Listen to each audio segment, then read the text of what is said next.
Hi, Tom Friola here, and welcome to my website, fiddlefrymusic.com, and to the third installment of the Drill of the Month.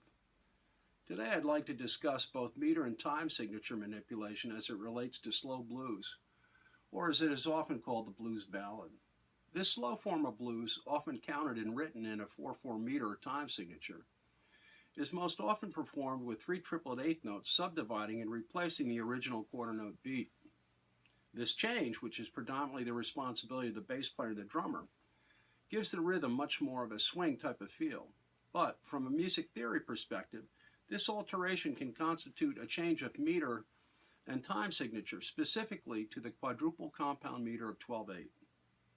It's often the case that when improvising over this new time signature, the performer can get stuck in this 3/8 note subdivision of the quarter note, which all too often can result in a solo that can sometimes be rhythmically predictable. This can always be counteracted with the creative use of musical devices such as rests, accents, and expressive slides, to name just a few. But there's another musical element or device that can be introduced that will help spice up a performance, and that is by being able to interject metric elements of the original 4/4 meter into the improvisation. If the performer can play strictly in the meter of 4/4 over a 12/8 time signature, then he or she will create a strong 2-against-3 or 3-against-4 rhythmic ratio that can add great movement, rhythmic unpredictability, and excitement. For example, performing 2/8 notes in 4/4 time against 3/8 notes in 12/8 time creates a duplet. 4/16 notes in 4/4 time against 6/16 notes in 12/8 time creates a quadruplet.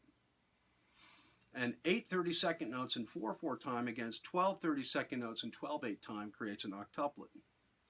All of these 4/4 subdivisions will line up metrically in time at the midpoint of each 12/8 bar, and thus can be a great help in performing these polyrhythms accurately and consistently.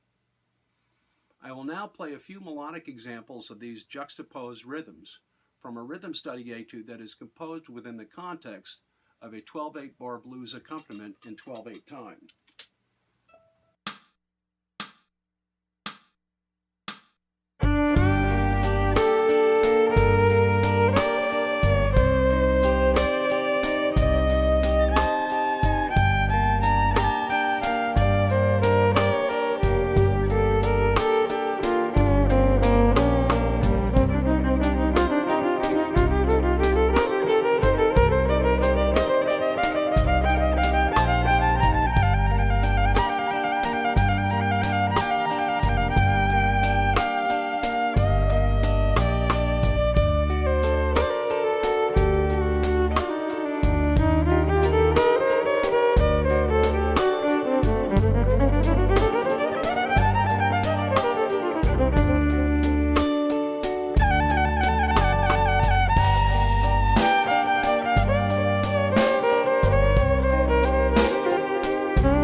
Well, I hope you found this short video on the blues ballad and rhythmic manipulation helpful.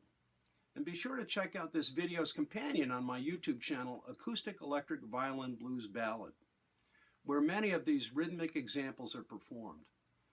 Also, feel free to click on and drag the sheet music pictured below that I've just performed to your desktop, where you can print it or save it for future study. For a more detailed look at this and other aspects of blues and jazz violin performance, you can purchase a copy of the Blues Violinist Workbook, as well as other books from the Purchase store of this website. And stay tuned for the next installment of Drill of the Month.